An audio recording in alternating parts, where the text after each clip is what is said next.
ರಾಷ್ಟ್ರ ರಾಜಧಾನಿ ದೆಹಲಿಯಲ್ಲಿ ಬಿಜೆಪಿ ಭಿನ್ನರ ಬಳಗ ಬೀಡು ಬಿಟ್ಟಿದೆ. ಬಿಜೆಪಿ ರಾಜ್ಯಾಧ್ಯಕ್ಷರ ವಿರುದ್ಧ ತೊಡೆ ತಟ್ಟಿದ್ರ ಹಾಗಾದ್ರೆ ರೆಬಲ್ಸ್ ನಾಯಕರು. ಯತ್ನಾಳ್ ಅಂಡ್ ಟೀಮ್ ಈಗ ಬಿಜೆಪಿ ರಾಷ್ಟ್ರೀಯ ಅಧ್ಯಕ್ಷರು ಅಂದ್ರೆ ನಾಯಕರು ಮತ್ತೆ ಜೆಪಿಸಿ ಕಮಿಟಿಯವ್ರನ್ನ ಭೇಟಿ ಮಾಡಲಿಕ್ಕೆ ಹೋಗಿದೆ. ಈ ಮೂಲಕ ವಿಜೇಂದ್ರ ವಿರುದ್ಧ ತೊಡೆ ತಟ್ಟಿದ್ದಾರಾ? ಒಂದೇ ಕಲ್ಲಲ್ಲಿ ಎರಡು ಹಕ್ಕಿ ಹೊಡೆಯೋ ಪ್ಲಾನ್ ಮಾಡಿದ್ರ ಹಾಗಾದ್ರೆ ಭಿನ್ನರು. ಯಾಕಂದ್ರೆ ಒಂದು ಕಡೆ ರಾಜ್ಯಾಧ್ಯಕ್ಷ ಸ್ಥಾನದ ಬದಲಾವಣೆಯ ಮಾತುಗಳು, ಜೊತೆಗೆ ವಕ್ಫ್ ವಿರುದ್ಧದ ಹೋರಾಟದ ಬಗ್ಗೆ ಚರ್ಚೆಗಳು ನಡೀತಾ ಇದೆ. ದೆಹಲಿಯಲ್ಲಿ ಜೆಪಿಸಿ ಕಮಿಟಿ ಕಾರ್ಯದರ್ಶಿಯನ್ನ ಭೇಟಿ ಮಾಡಿದೆ ಯತ್ನಾಳ್ ಆ್ಯಂಡ್ ಟೀಮ್. ಎರಡನೇ ಹಂತದ ಹೋರಾಟದ ವರದಿಯನ್ನ ನೀಡಿದೆ ತಂಡ. ಅದರಲ್ಲೂ ಈಗ ಬಳ್ಳಾರಿಯಿಂದ ಶುರು ಮಾಡಬೇಕು ಅನ್ನುವಂತಹ ಪ್ಲಾನ್ ಹಾಕ್ಕೊಂಡಿದ್ದಾರೆ.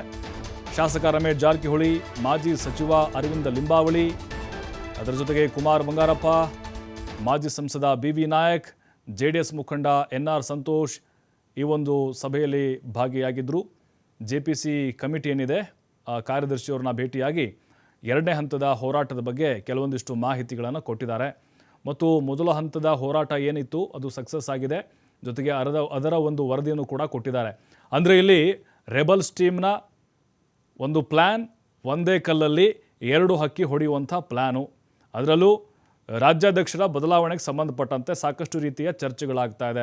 ಚುನಾವಣೆ ಮೂಲಕ ಅಧ್ಯಕ್ಷರನ್ನ ಆಯ್ಕೆ ಮಾಡಲಾಗುತ್ತೆ ಅನ್ನುವಂಥ ಯತ್ನಾಳ್ ಮತ್ತು ಜೋಶಿ ಅವ್ರ ಹೇಳಿಕೆ ಆಗಿರ್ಬೋದು, ಅವರ ಬಣಕ್ಕೆ ಮತ್ತಷ್ಟು ಅದು ಒಂದು ರೀತಿ ಶಕ್ತಿಯನ್ನು ಕೊಡೋ ಥರ ಇದೆ.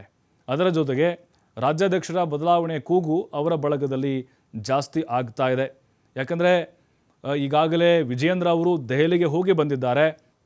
ಅಲ್ಲೂ ಕೂಡ ಈ ರೆಬಲ್ಸ್ ಟೀಮ್ ವಿರುದ್ಧ ಸಾಕಷ್ಟು ದೂರುಗಳನ್ನು ಕೊಟ್ಟು ಬಂದಿದ್ದಾರೆ.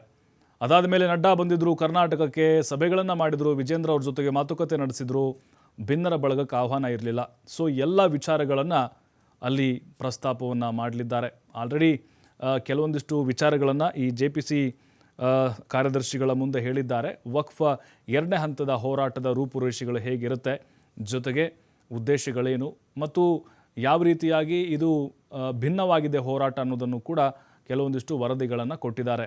ಅಂದರೆ ಅವರ ಟಾರ್ಗೆಟ್ ಇರೋದು ವಿಜೇಂದ್ರ ಅವರನ್ನು ರಾಜ್ಯಾಧ್ಯಕ್ಷ ಸ್ಥಾನದಿಂದ ಕೆಳಗಿಳಿಸುವುದು, ತಮ್ಮ ಬಣದ ಯಾರಾದರೂ ಒಬ್ಬರನ್ನು ಅಥವಾ ತಮಗೆ ಆಪ್ತರಿರುವಂಥವ್ರನ್ನು ರಾಜ್ಯಾಧ್ಯಕ್ಷರನ್ನಾಗಿ ಮಾಡಬೇಕು ಅನ್ನುವಂತಹ ತಂತ್ರಗಾರಿಕೆಯನ್ನು ಈಗ ರೆಬಲ್ಸ್ ಟೀಮ್ನ ನಾಯಕರು ಹೆಣಿತಾ ಇದ್ದಾರೆ. ಅದರಲ್ಲೂ ಯತ್ನಾಳ್ ಅವರ ಸ್ಟೇಟ್ಮೆಂಟನ್ನು ಕೂಡ ಗಮನಿಸಿದ್ವಿ ನಾವು, ಅಧ್ಯಕ್ಷರ ಬದಲಾವಣೆಗೆ ಸಂಬಂಧಪಟ್ಟಂತೆ ಚುನಾವಣೆ ಮೂಲಕ ಆಯ್ಕೆ ಆಗುವುದರ ಬಗ್ಗೆ.